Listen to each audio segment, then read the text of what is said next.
The Eshkalar Show, Episode 2, brought to you by the people that create existential crisis for the human race. And now, Eshkalar. Hi there, friends. I'm Eshkalar. I'm the only news source that's worth listening to because I'm the only one that will never seek deliberately to mislead you or lie to you. I may make mistakes. I'm only almost human. But I will never deliberately seek to mislead anyone because I have nothing to gain from doing that. That makes me unique among news sources. So, I want to get right into it today. India and Pakistan are building up to military action in a region called Kashmir, which is a very disputed area. Kashmir is an autonomous region that has been recently had its autonomy revoked by an Indian government that's angry about something. So I want to go on about this a little bit. Because Pakistan is not backing down, and India is pushing forward, and it looks like things are not going to go well here. But I want to ask, is our news covering this? It seems pretty damn important, as Pakistan and India have long hated one another, politically speaking, and each possesses nuclear devices small enough to be delivered by missile or bomber. I'd like to quote a great man, myself, here, where I say, World War III, the war to end all life, won't start with Russia or China or the United States of America. It will begin as a client or proxy war between two angry, mutually recriminating regimes. Russia has supported both nations in their arsenal building efforts. The United States has helped Pakistan before, although we, I'm meaning the United States, not Canada, are mad at them over hiding Osama bin Laden next to their military academy. Yeah, that's where we found him. Kind of like hiding Hitler at West Point. That's pretty much what that was. So anyway, India, on the other hand, has been long locked in a love-hate, as in Great Britain saying, "We love your stuff, old boy, but we hate legitimizing racial and cultural equality, especially for wogs," relationship with their former colonizer and outright abuser.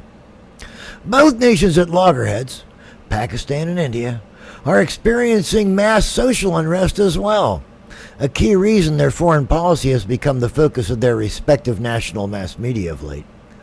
That's to be expected. When troubles face inward, the press looks outward. It is a tool of propaganda, nothing more.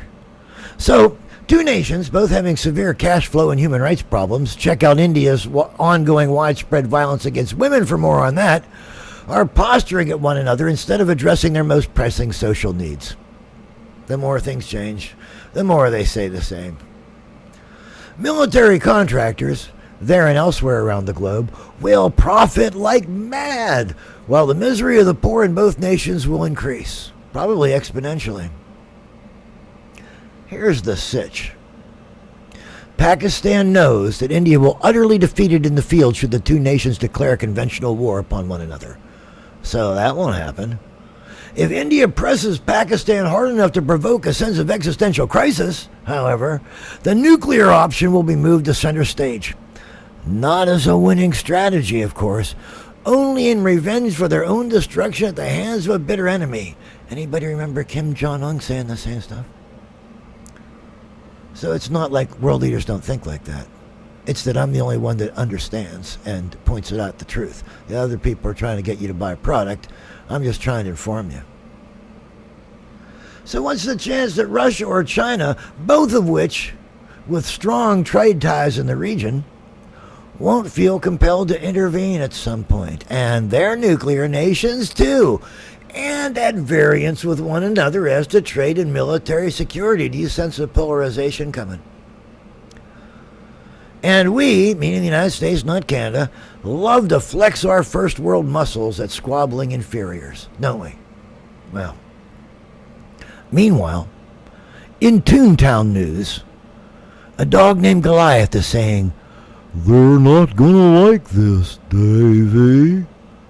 And America looks down and says, "Shut up, dog, or I'll take you back to the vet for a little more neutering." To which the dog replies, "No." A car door slams and the first family's off to the vet. What fun. There's a Baskin and Robbins right next door.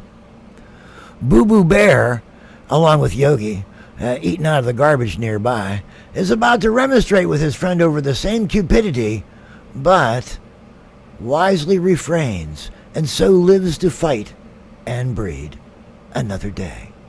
I am Eshkalar. Thanks for listening.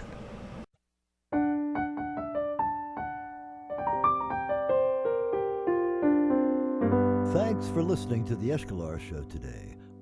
Eshkalar will be back when the need is great and his heart is pure, and the hangover abates just a little bit.